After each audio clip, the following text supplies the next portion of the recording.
بسم اللہ الرحمن الرحیم۔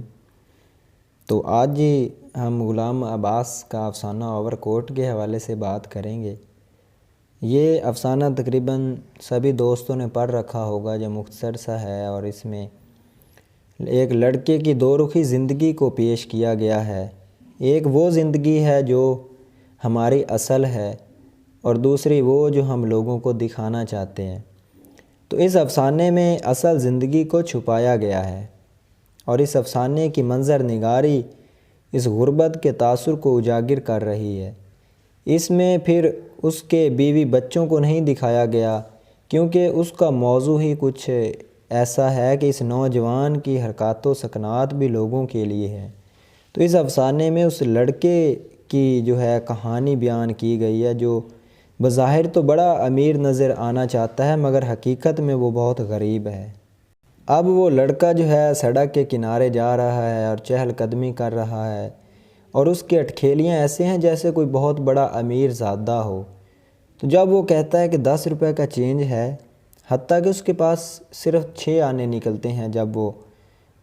ہسپتال میں پہنچتا ہے، لیکن وہ بتانا چاہتا ہے کہ جیسا میرا لباس ہے اس کے مطابق میرے پاس پیسے بھی ہیں، حتیٰ کہ اس کے پاس تو نہیں ہیں، اور چھڑی کو اس انداز میں گھما رہا ہے گویا کوئی امیر آدمی جو ہے وہ چہل قدمی کرتا ہوا جا رہا ہو۔ اب ریسٹورنٹ کے سامنے جا کر وہ یوں محسوس کروا رہا ہے کہ جو اندر آرکیسٹرا بج رہا ہے وہ اس سے پوری طرح انجوائے کر رہا ہے۔ اندر نہیں جاتا کیونکہ اس کے پاس پیسے ہی نہیں ہیں۔ وہ قالین کا ریٹ اور بھاؤ تاؤ تو ضرور پوچھ رہا ہے، جیسے اس نے بالکل خریدنا ہو، مگر وہ خرید نہیں رہا کیونکہ اس کے پاس جو ہے پیسے ہی نہیں ہیں۔ مگر یہ سارے راز اور ساری باتیں تو اس وقت کھلتی ہیں جب وہ ایک حادثے کی صورت میں ہسپتال جا پہنچتا ہے، اور جب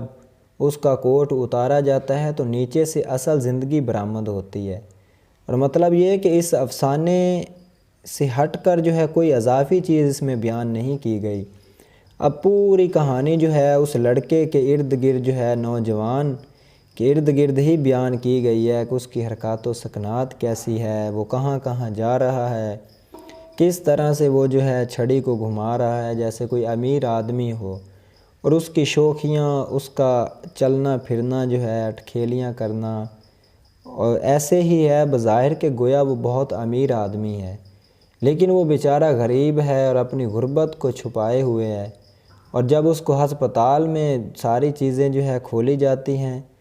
تو دیکھا جاتا ہے کہ اس کے جو جسم پہ ہے میل جمی ہوئی ہے، اور اس کی جیب میں تو کچھ بھی نہیں ہے۔ اتنا خستہ حال اس نے جو ہے وہ کوٹ پہن رکھا ہے، جو اوپر سے بظاہر بڑا خوبصورت نظر آتا ہے۔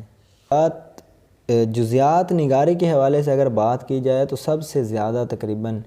اس افسانے میں نظر آتی ہے، چھوٹی چھوٹی چیزوں کو جو ہے وہ بیان کرتے ہیں جب ہسپتال میں اس کے کوٹ سے نکلتی ہیں اور نیچے سے برآمد ہوتی ہیں، تو ہر چیز کو جو ہے انہوں نے منظر نگاری کے طور پہ، جزیات کے طور پہ جو ہے اس میں بیان کیا ہے۔